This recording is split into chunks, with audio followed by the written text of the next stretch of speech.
مولاي صل وسلم دائما أبدا على حبيبك خير الخلق كلهم. السلام عليكم ورحمة الله وبركاته. maatiiwwan chaanala maayiktub intartimenti nageenyi keenya kan kabaja bakka isin jirtanitti isin haa qaqqabu. Egaa har'as viidiyoo barumsaa isa biraatiin walitti deebinee jirra. Viidiyoo keenya kana hanga xumuraatti daawwachuudhaan hiriyoota keessaniifis sheer gochuu hin dagatina. Egaa barumsa keenya kan guyyaa har'aa keessatti qabxiiwwan ijoo namni telegiraama fayyadamu kamuu wallaaluu hin qabne wal wajjin kan ilaalu ta'a. Qabxiiwwan kan ilaaluudhaaf ammoo gama telegiraama keenyaatti seenuun dirqama. Telegiraama keenya erga seenneen boodatti sararoowwan sadiin kallattii bitaa irratti sararamanii argaman tuqnee gara keessaatti seenna.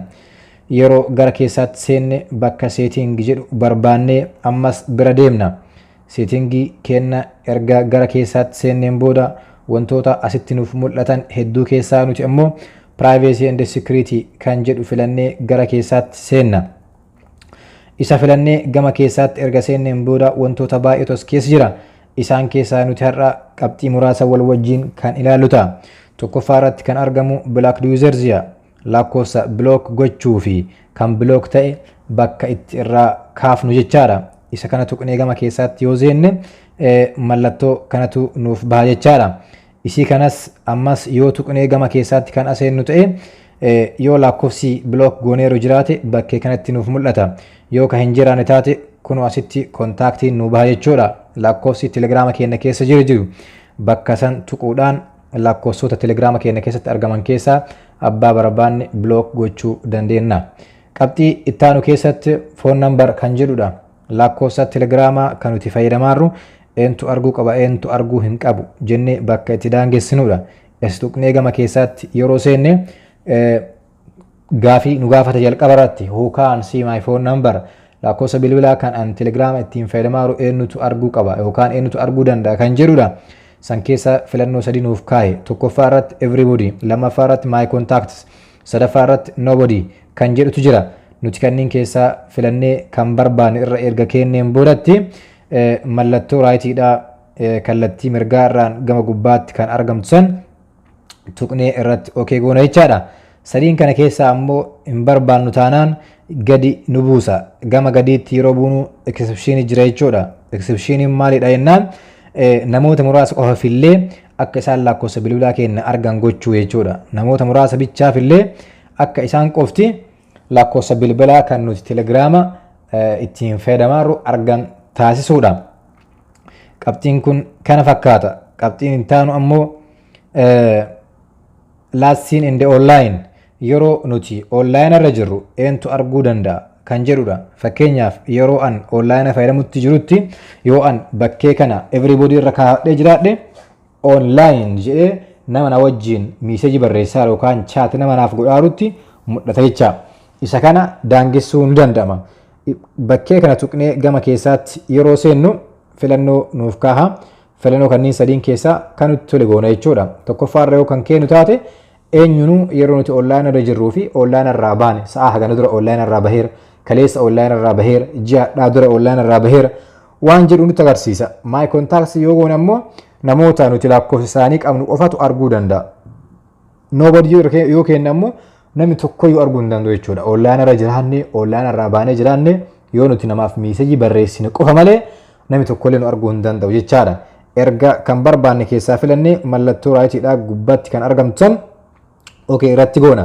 Kun ammoo hin ta'u taanaan gadi buunee exception jala kaawwanna jechuudha. Namoota muraasa qofaafillee akka isaan qofti nu arguu danda'an gochuullee ni danda'ama. Qabxii ittaanu keessatti profile photos and videos kan jedhudha. Suuraawwanii fi viidiyoowwan nuti profaayila keenya keessa kennu eentu arguu qaba eentu arguu hin qabne bakka ittiin daangessinudha. Tuqnee gama keessatti yeroo seennu akkuma isaan kaawwanii filannoo qabanii kan barbaanne akka nuti turitti gochuu dandeenya. Barbaanne everybody irra kaawwanna. Abbaan barbaade seenee profaayila keenya ilaaluu danda'a. My contacts irra yoo kenna ammoo nama lakkoofsaa ani qabu qofatu seenee ilaaluu danda'a. Nobody irra yoo kaa'e ammoo eenyuyyuu profaayila keenya seenee banuu hin danda'u. Isas yoo gochuu baanne gadi buunee exception jalatti nama barbaanne qofa nama tokko ta'uu danda'a nama lama ta'uu danda'a hiriyoota yeroo baay'ee miseejii waliif barreessinuun ta'uu danda'a isaan qofti akka arguu danda'anillee bakkee kanaan gochuu dandeenya jechaadha. Qabxii ittaanu keessatti forward messages kan jedhudha. Message eenyutu nutti forward gochuu danda'a? Waan guruppiiwwanii fi chaanalota garaagaraa keessatti barraa'e eentu gama kenna forward gochuu danda'a kan jedhu bakka ittiin ilaalluudha. Kanaaf innis filannoodhuma akkasii qaba.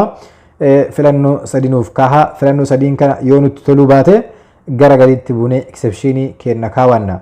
Bakka exception jedhu kanatti qabxiiwwan isinitti agarsiisu hunda keessattuu yeroo nuti bakka exception jala buunee add users bakka jettu san yeroo nuti tuqnutti namoota nu baasa jechuudha. Inni bakkee hundattuu bakka lakkoofsa bilbilaa ta'a, bakka profaayilaa ta'innaa, bakka yeroo nuti online irra turree fi online irraa baane ta'innaa exception jalatti add users bakka jedhu yeroo nuti tuqnetti namoota nuti filachuu barbaannu san bakka itti nuuf baasu jechaadha.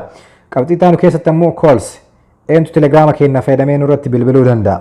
Namoota telegiraama wajjin nu wal wajjin qabnu yookaan kan miisejii telegiraama irraan waliif barreessinuun keessa eentu telegiraama fayyadamee nurratti bilbiluu danda'a bakkee ittiin to'annuudha. Innis kun akkuma argutti jirtani filannoodhuma jara kaaniin wal fakkaatutu as keessa jira. Akka barbaannetti goonee ergasanii raayitii kennaafi. Inni xumuraatii fi qabxiin kenna kan biroo groups and channels gruppiiwwanii fi chaanaalota garaagaraa irratti utuu nuti hin beekin abbammaan barbaade akka add nu gochuu fi yookaan ammoo eenyullee akka add nu gochuu hin dandeenye bakka ittiin to'annu jechaadha. Kanaaf innis filannoo hedduu qaba. Filannoo sadiin nuuf kaaheera. Filannoo sadiin sun yoo nuti toluu dhabe gadi buunee exceptionii kennaan add users kan jedhu tuqnee gama keessatti seenne abbaa barbaanne filannaa. Erga sanii nama nuti filanne san qofatuyyuu guruppii ta'innaa chaanalii ta'innaa irratti add nu gochuu danda'a kan jedhudha. Egaa barumsa keenya kan guyyaarraa kana fakkaata. Waan hagammaa nu wajjin turtaniif ulfaadha.